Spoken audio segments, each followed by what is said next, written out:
Abbaa kan ilmaa kan hafuura qulqulluu Waaqayyo tokko. Amiin. Kabajamtoota maatii Waaqayyoo biyya keessaa fi biyya alaa kan jirtan ijoollee tawaahidoo kan taatan hunduma keessaniifuu nageenyi fi jaalalli Kiristoosii isiniif haa ta'u.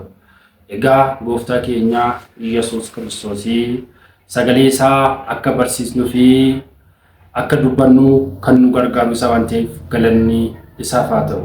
Akkasuma Waaqayyo gooftaa keenya galateeffannee kan biraafuu hin dandeenye haadha Waaqayyoo kan taate qulqulleettii dubaroo Maariyaam maqaan ishee kan galatoomtee fi kan eebbifamtee nuuf haa taatu. Egaa akkasuma qulqulloota ergamootaa, qulqulloota duuka bu'ootaa, qulqulloota wareegamtootaa akkuma gooftaan keenya Yesuus Kiristoos kabajee fi kabajni isaanis ol kan jedhee nuuf haa ta'u. Egaa baga soomaa Nanawwee geessan uummanni Ortodoksii hundumtuu sooma torban keessaa soomni manni amantaa keenyaa qulqulleettiin kan labsitu keessaa sooma isa tokkodha. Soomni Nanawwee sooma fayyinaa, sooma yeroo hundumaa rakkoo keenyaa fi Waaqayyo gooftaa keenyaa Yesuus Kiristoos kan itti argannudha. Egaa sooma kana seenaa sooma kana dubbachuun dura waa'ee seenaa uummata Nanawwee dubbachuu fi akkasuma garbicha Waaqayyoo qulqullicha Yoonas kan dubbannu ta'a. Egaa Waaqayyo gooftaan keenya Yesuus Kiristoos waa'ee uummata Nanawwee hammeenya Nanawwee akka qulqullichi Yoonas barsiisuuf sagaleen Waaqayyo gara qulqulluu Yoonasitti dhaqe. Deemi uummata Nanawwee na barsiisi, hammeenyi isaanii na bira ga'ee jiraatii, uummanni kun na gaddisiisanii jiru, deemi sagalee koo naaf barsiisi jedhee Yoonas akka gara magaalaa Nanawwee dhaqee barsiisuuf Waaqayyo gooftaan keenya Yesuus Kiristoos Yoonas ni ajaje. Garuu qulqullichi Yoonas ajaja Waaqayyoo dhiisuudhaan gara magaalaa Taarsiisitti baqate.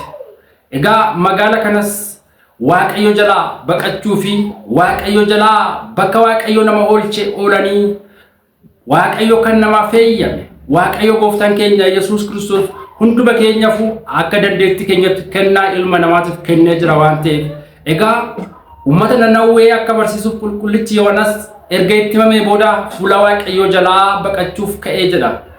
Gara magaalaa Taarsiisitti baqachuuf gara magaalaa Taarsiisittis imala isaa jalqabe.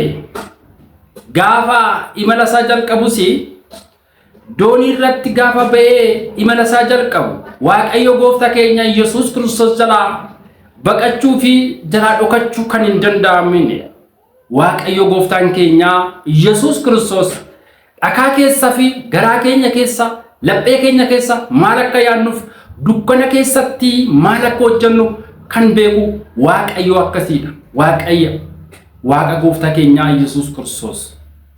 Egaa yaasba Waaqayyo qulqullichi Yoonas Waaqayyo jalaa ba'uudhaan iddoo Waaqayyo itti erge dhiisuudhaan gara itti tolutti magaalaa itti tolutti imala isaa jalqabe.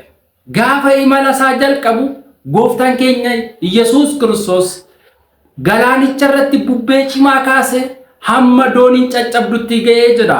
Namoonni qulqulluu Yoonas waliin imalarra jiranii baay'ee dhibbatanii gaafa galaanichi itti cimu bubbeen galaanicha irratti gaafa isaan rakkisu Waaqayyo isaanii mataa mataatti Waaqayyoon kadhachuu jalqabani. Egaa yaa saba Waaqayyo gaafa nuti rakkanne ilmi namaa gaafa rakkate qofaadha kan Waaqayyo beekuu danda'u. Miti garuu rakkina keessas Waaqayyo yaadachuudha. Yeroo hundumaa Waaqa gooftaa keenya Yesuus Kiristoos yeroo nuti tole qofaa miti kan waaqeffachuu qabnu, kan waammachuu qabnu. Yeroo nuti tolles Waaqayyo keenya waammachuudha. Gaafa kana uummantoonni galaana sanirratti imalarra jiran bubbeen cimaan gaafa isaanitti ka'u baay'ee sodaatanii Waaqayyo isaanitti mataa mataan Waaqatti iyyachuu jalqabanii. Garuu qulqullichi Yoonas doonii san keessa seenee rafee ture. yaa saba Waaqayyo. Akkasuma warroonni doonii san oofan gaafa sakatta'anii ilaalan qulqullichi Yoonas irriba cimaa keessaa akka ture argan. Kai Waaqayyo nu balleessuuf jira. Ati akkamitti rafuu dandeessa? Kai Waaqayyo kee waammadhu. Egaa mata dureen barumsa keenyaa kitaaba Yoonas boqonnaa 1 lakkoofsa 6 gubbaarratti kai Waaqayyo kee waammadhu. Tarii Waaqayyo nu balleessuuf kee kun siif jedhee nu hambisuu danda'a jecha jedhudha. Egaa kai Waaqayyo kee waammadhu jedhanii Yoonas itti dubbata. Egaa namoonni hundumtuu hammeenyi kuni sababii eenyutiin akka itti dhufe baruudhaaf koottaa carraa buufannu. Hammeenyi kuni eenyuuf akkatti nutti ka'e? Lolli Waaqayyo sababii eenyutiin nutti cimuu danda'e baruu qabna jedhanii hundi isaanii carraa buufatanii jedha. Gaafa carraa buusan carraan isaanii suni qulqullicha Yoonas qaqqabe yaa saba Waaqayyo. Gaafa kana Yoonas akkas jedheeni gaafa carraan isa qaqqabu yaa saba Waaqayyo wanti kun hundumtuu sababii kootiin isinitti dhufe. Hammeenyi kun hundumtuu sababii kootiin isinitti dhufe jedhee ummata galaana keessatti rakkachaa jiru saniif dubbatee jira. Gaafa dubbatu Yoonas gaafa akkas jedhee dubbatu namoonni galaana keessatti rakkachaa turan sun ati sanyii eenyuti? Eessa dhufte? Waaqayyo jalaa akka baqachaa jiru beekanii jedha. Waaqayyo jalaa dhufachuun hin danda'amu yaa saba Waaqayyo. Dhugumasinin jedha. Dukkana keessatti wanta hojjetamu Waaqayyo beeka. Dhakaa keessa waan jiru gooftaan keenya Yesuus Kiristoos ni beeka. Kanaafuu cubbuun Waaqayyo irraa nama fageessiti yaa saba Waaqayyo. Gaabbiin garuu Waaqayyotti nama dhiyeessiti. Kanaafuu qulqullichi Yoonas akkas jedheen yoo ana galaanicha keessa na buustani wanti isinitti dhufuuf kee kun hundumtuu isinirraa dhaabbata. Ana qabaatii galaanicha keessatti na darbadhaa jedhee ummata imalarra jiru san ummata rakkoo keessa jiru san kadhatee jira. Ummanni kun Yoonas galaanichatti gatuudhaaf jecha qabeenya isaanii hundumaa galaanichatti daddarbatanii jira. Hubadhaa. Akkasumas immoo eekkamsa kana jalaa baqachuudhaaf doonii isaanii ooficha jabeessanii oofanii jira. Garuu bubbeen galaanicha sana irratti gaafa itti cimu waan godhan wallaalanii jedha. Gaafa kana Yoonasis maaloo qabaa galaana keessa na buufadhaa. Sababii kootiin isinitti dhufe jedhee ummaticha sanitti ni kadhate jedha. Gaafa kana ummanni kun lubbuun Yoonas akka isaan harkatti hin banneef Waaqayyo sodaachaa turanii jira. Saba Waaqayyo sodaachuun nu keessa jiraachuu qaba. Waaqayyo sodaachuu qabna. Yeroo kana yaa Waaqayyo lubbuu nama kanaan warqaa balleessite nu dadhabini kana caalaa tarii lubbuu nama kanaa balleessine Waaqayyo hammeenya kana caalu nutti fiduu danda'a jedhanii sodaa guddaa keessa galanii jira. Gaafa garuu bubbeen isaanitti cimu gaafa garuu murtee dhumarra gaan Yoonas qabanii galaanicha keessatti darbatanii jira. Waaqayyo gooftaan keenya Yesuus Kiristoos Yoonas garuu qurxummii guddaa isaaf qopheesse jira. Kanaaf qulqullichi Yoonas gara qurxummii keessatti halkan 3 guyyaa 3 bulee jira. Eda halkan 3 guyyaa 3 bulee booda qurxummichi suni galaanicha daaritti baasee tufe ajaja Waaqayyootiin. Yoonas gara qurxummii keessa taa'ee halkan 3 guyyaa 3 Waaqayyo isaa kadhate. Yaa Waaqayyo kanarra na dabarsii. Kanaan booda akka cubbuun hojjenne yaa Waaqayyo kana jedhe garuu dhiifamanaaf godhe jedhe Waaqayyo isaa kadhate. Waaqayyo garuu abbaa dhiifamaati. Waaqayyo akkasii qabna. Galanni Waaqa keenyaaf haa ta'u yaa saba Waaqayyo. Kanaaf Waaqayyo kan jibbu nun jibbu cubbuu keenya jibba malee cubbamaan jibbu. Inni gooftaan keenya Yesuus Kiristoos jaalala ilma namaatiif kan gara samiitti dhufe. Gara samiirraa gara lafaatti kan dhufeedha. Kanaaf inni gooftaan keenya Yesuus Kiristoos cubbamaa barbaada dhufe. Qulqulluu miti kan barbaada dhufe. Nu fayyisuuf kan dhufe. Kanaaf sooma kanarraa maal baranna? Sooma kanarraa waan barannu rakkoo fi rakkina guddaa kan nutti dhufee fi qormaata irraa akka fayyinu kan nu barsiisu ta'a. Rakkina hamaa keessa kan darbuu dandeenyu soomuu fi kadhannaadhaan yaa saba Waaqayyo. Gaafa soomne rakkina keenya keessa bahuu dandeenya. Gaafa soomne dheekkamsa daabiloos jalaa qormaatawwan adda addaa jalaa bahuu dandeenya. Kanaafuu seenaa kanarraa kan barachuu dandeenyu soomni akka nu fayyisuu fi akkasuma cubbuun Waaqayyoorraa akka nu fageessu gaabbiin immoo gara Waaqayyootti akka nu dhiyeessu kan barannudha. Kanaafuu soomni nu barbaachisa. Soomni lubbuun keenya akka Waaqayyo beektu taasisa. Foon lubbuudhaaf akka bitamu taasisa. Kanaafuu ummanni Nanawwee hammeenyi isaanii guddaa kan ture Yoonas guyyaa tokko qofa sagalee Waaqayyoo sagalee isaa ol kaasee sagalee Waaqayyoo barsiisaa ture jira. Maal jedhee lallabe?